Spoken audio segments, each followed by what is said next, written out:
प्रेम से बोलिए शंकर भगवान की जय, मैया गौरा पार्वती की जय।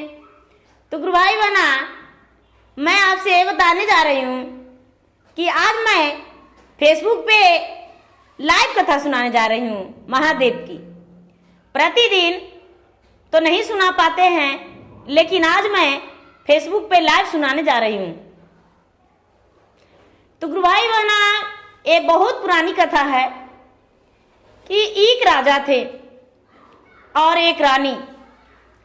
तो राजा साहब जंगल में शिकार करने के लिए गए थे। तो एक जुड़वा नाग और नागिन था। जुड़वा नाग और नागिन था, तो दोनों बड़े प्रेम से नाग नागिन घूम रहा था।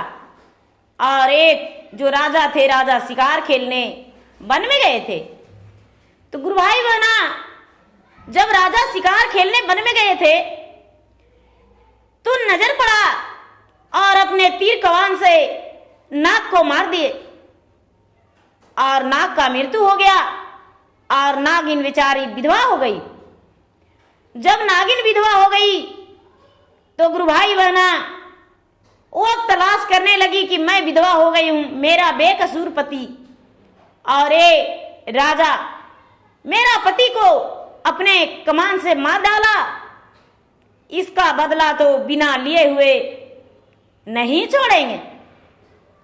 गुरु भाई बहना, वो नागिन जो थी, नागिन तपस्या करने लगी, भगवान भोलेनाथ के शरण में तपस्या करने लगी और कहने लगी कि हे भगवान, हे महादेव, मैं ऐसा चाहता हूं कि मेरा ऐसा रूप दो कि मैं नाग भी बन जाऊं, नागिन भी और कन्या भी बन जाऊं।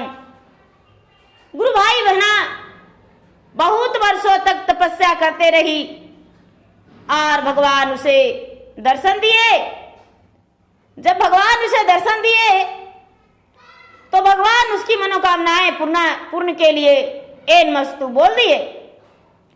गुरु भाई बहना, जब भगवान एन मस्तु बोल दिए तो लड़की बनकर और सोचती है कि चलो अब तो मेरा कर्तव्य जो भी है, मेरा पतिव्रता धर्म, वो पूरा करके ही रहेंगे। गुरु भाई बहना, एक दिन का बात है कि उसी जंगल में, जिस जंगल में वो इच्छाधारी नागिन बन के रह रही थी, उसी जंगल में उसका ही पति एक राजकुमार के रूप में घूमने गया था, घोड़े सवार होकर, और एक शेर उस पे बड़े जोरों से झपट लिया और अपने पंजे में दबा लिया। गुरु भाई बहना, जब पंजे में शेर दबा लिया और राजा चिल्लाने लगा, बचाओ बचाओ। ये इच्छाधारी नागिन को पता नहीं था और अनजाने में जाकर नागिन रूप धर के और शेर को झपट लिया और ये राजकुमार को लपेट के और वहां से हटा लिया, उड़ाकर आगे बढ़ा दिया। गुरु भाई बहना, उसके बाद राजकुमार नागिन को धन्यवाद किया और बोला कि लोगों कहते हैं कि सर्प जान मार देते हैं, उसके पास विष है, डांस लेते हैं और मर जाता है लोग, लेकिन आज तो मेरा जीवन एक नागिन ही बचाई। गुरु भाई बहना, जब ऐसा बात नागिन सुनी तो नागिन कुछ नहीं बोली और वहां से हट गई। गुरु भाई बहना, एक सुंदर कन्या के रूप धारण कर ली नागिन। दूसरा दिन जब राजकुमार आया तो राजकुमार देखकर मोहित हो गया और मोहित होकर कहने लगा कि अरे, तुम अकेली लड़की इस जंगल में क्यों घूम रही हो? गुरु भाई बहना, वो लड़की बनके कहती, आंसू गिराने लगी और कहती है, क्या कहूं, मेरे माता पिता भी नहीं हैं, मैं अनाथ हूं, मेरा तो कोई संसार में है ही नहीं, मैं कहां जाऊं, किसके द्वार जाऊं? मैं जंगल में बन के फल खाती हूं और वन में ही रहती हूं, इसके अलावा मेरा कोई सहारा नहीं। वन में मैंने सोचा कि मेरा कोई कहने सुनने वाला नहीं रहेगा। कभी कभी जी करता है तो लकड़ी तोड़कर और बेच लाते हैं और बेचकर अपना प्रतिपाल करते हैं। और मैं क्या कहूँ इससे ज्यादा। गुरु भाई बहना, वो तो नागिन थी लेकिन कन्या का रूप धारण की हुई थी। उसका आंसू राजकुमार से देखकर रहा नहीं गया। उसका आंसू राजकुमार से देखकर रहा नहीं गया गुरु भाई बहना, और कहने लगा कि देखो, आज से तुम कभी भी मत कहना कि मैं अकेला हूं, हम तुम्हारा साथ रहूंगा, क्योंकि मेरे घर तू चलो। गुरु भाई बहना, उस लड़की को राजकुमार लेकर घर चला गया। और जब उस घर में लड़की गई है तो देखती है कि अरे मेरे पति का हत्यारा तो इसी घर में है, इसी घर में ये सोया हुआ है। जिस दिन उसका घर में एंट्री लिया उसी दिन गुरु भाई बहना जाकर और उसे डांस लिया। गुरु भाई बहना जाकर उसे डांस लिया, और डांस लिया तो बेचारा मर गया। मर गया, किसी को पता भी नहीं चला कि कब किसने किसको क्या किया। और नागिन तो प्रतिदिन एक सुंदर कन्या के रूप में रहती थी। उसका माँ बोली, बेटा तुम्हें इसे लाई हो तो क्या इसका कोई रिश्तेदार नहीं है? बोले, नहीं माँ, ये जंगल में रहती थी, इसीलिए हम इसे ले आए हैं माँ, अपना ही बेटी समझना। गुरु भाई बहना, उसकी माँ बोली, बेटा इतना सुंदर परी की तरह इसका रूप है, इससे तुम शादी कर लो बेटा, बड़ा अच्छा रहेगा। गुरु भाई बहना, वो शादी कर लिया, राजकुमार से शादी करने के लिए तैयार हो गया और शादी कर लिया।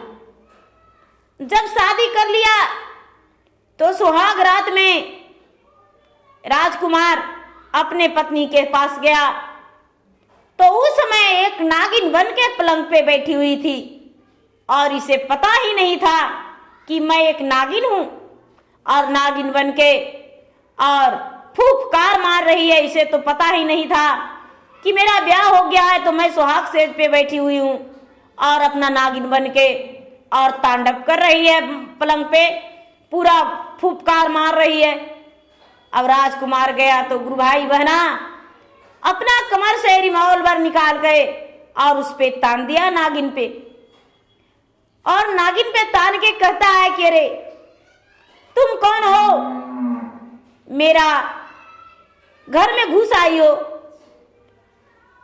तुम एक रूप बदली हुई थी कन्या के रूप में और मुझसे ठग के और ब्याह कर लिया। गुरु भाई बहना, वो लड़की कहती है कि महाराज मैं क्या बताऊं, जो उसका माँ थी वो सारी बात सुन रही थी। क्या बताऊं स्वामीनाथ, आपका जो पिताजी हैं उन्हें मैंने डांसा और आपका पिताजी बिल्कुल मेरे ही डांसने के कारण वो स्वर्गवास किए हैं, मृत्यु का प्राप्त उनका हुआ है, और आज मैं आपका 6 महीने से घर में रह रहा हूं, तो आपके दासी बन के रह रहा हूं, आपके घर भोजन बनाती हूं, आपको भोजन कराती हूं, आपके कपड़े धोती हूं, लेकिन मैं सच है कि इच्छाधारी नागिन हूं। लेकिन सबसे पहले ये भी बात है कि आज के 20 वर्ष पहले आपके पिता ने मेरे पति को मार डाले थे, लेकिन देखिए होनी को क्या लिखा कोई नहीं जानता है। आपके पिता ने मेरे पति को मार डाले और वो पति आप हैं, जो आप एक इच्छाधारी नाग थे। गुरु भाई बहना, जब पिछले कल में वो राजकुमार जाने लगा और नागिन जब उसका सर पे हाथ रखी तो इसका पूरा याद आ गया और कहने लगा कि अरे ये तो सत्य है, सही बात है कि मैं एक नाग था पिछला जन्म में। नागिन कहती है कि तो सुनिए पतिदेव जी, अब आपको मारना है तो मुझे मार दीजिए। कहने लगे कि तो ठीक है, पहले का किया धरा छोड़ दो और अब जो है हम लोग नए सीरियल से जिंदगी का शुरुआत करेंगे। गुरु भाई बहना ये बात सुनकर और राजकुमार बड़े खुश हो गया, राजकुमारी भी खुश हो गई और वो इच्छाधारी नागिन से राजकुमारी बन गई और माँ उसके बात सुन गई। माँ कोशिश करने लगी कि इसको जल्दी से हम इसका अंतिम क्रिया कर्मठ कर देंगे, क्योंकि ये जो है इच्छाधारी नागिन है और मेरे बेटे के साथ संगनी बन के आई है, ऐसा तो कभी होने नहीं देंगे। गुरु भाई बहना अब क्या करे, उसका माँ कोशिश करने लगी मारने को लिए, बहुत कोशिश की, नेवले लाके उसके घर में छोड़ दी, गरूर लाके छोड़ दी, लेकिन किसी चीज से वो नहीं मरी। गुरु भाई बहना लास्ट में वो जब गर्भवती रह गई तो एक दिन उसका सास का बहुत जोरों से तबीयत खराब हो गया। जब तबीयत खराब हो गया और एक गर्भवती थी तो मन ही मन सोचती है इसका सास की आज तो लगता है मेरा जान नहीं बचेगा, ए नागिन को तो मारे भी नहीं और मेरा जान चला जाएगा। गुरु भाई बहना कुछ दिन बीमार रह गई और ये बेचारी 2 बच्चे का जन्म दे दी, जुड़वा बच्चा जन्म लिया इसका और बड़े सुंदर सुंदर 2 कन्या के जन्म दी। जन्म देते ही वो बेचारी बुढ़िया जो थी राजकुमार की माँ वो ठीक हो गई और उस दिन से ये बोली नागिन बन के, जो बहू नागिन थी और बहू बन गई राजकुमारी, अपने सास से बोली माता जी ये सब तो होते जाते रहता है, आप ही बताइए, आपका पति का तो मैंने डांस लिया तो आप मुझ पे कितना ज्यादा कड़वी व्यवहार मुझसे कर रहे हैं, उसी तरह मेरा पति को आपका पति निर्दोष, मेरा पति निर्दोष थे और मेरा पति को आपका पति ने मार डाले थे, तो मैंने बदला लेकर और देखिए आपको पति को मार डाला, लेकिन कर्म का लिखा जो मेरा पति नाग था वही आपका बेटा है और आपका जो बेटा है वो मेरे पति हैं, इस जन्म में भी मैं उन्हीं का पत्नी अर्धांगिनी बने। हे माँ इसमें मेरा कोई कसूर नहीं है। माँ ये तो भगवान का किया धरा है, जो भगवान ने लिखा किस्मत में वही मेरे साथ हुआ।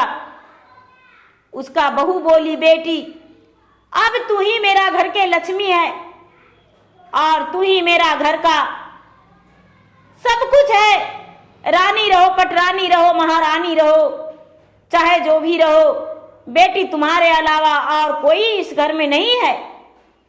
ऐसा कह के और अपने बहू को धन्यवाद दी और धन्यवाद आशीर्वाद मुख भरा दी। उसके बाद गुरु भाई बहना उस दिन से बहू कभी अपना रूप नहीं बदली नागिन में, सारा दिन अपने सास से कॉल करार की कि माता जी मैं एक नागिन तो जरूर हूं, लेकिन आज के बाद मैं वचन देती हूं कभी भी नागिन नहीं बनेंगे, आपके बहू के रूप में सारा दिन रहेंगे और कोई भी लोग नहीं जानेगा कि ये नागिन थी। माता मैं आपका वचन देता हूं। गुरु भाई बहना सास बोली बेटी मैं भी वचन दे रही हूं, कभी भी तुम्हारे साथ गलत भेदभाव नहीं करेंगे और ना ही तो टोले मोहल्ले का लोग मेरा जानेगा और ना ही कोई रिश्तेदार जानेगा। तू मेरा बहू हो और मैं तुम्हारा सास हूं और मेरा बेटा तुम्हारा पति है। ना जाने अगली जन्म में मैं ही क्या बन जाऊंगा क्या पता। बेटी उसी तरह तुम भी हो, लेकिन अभी तो मनुष्य रूप में हो तो तू सारा दिन मनुष्य ही रहना। तो गुरु भाई बहना एक नागिन का बदला, एक विधवा नागिन का बदला कितना भारी हुआ।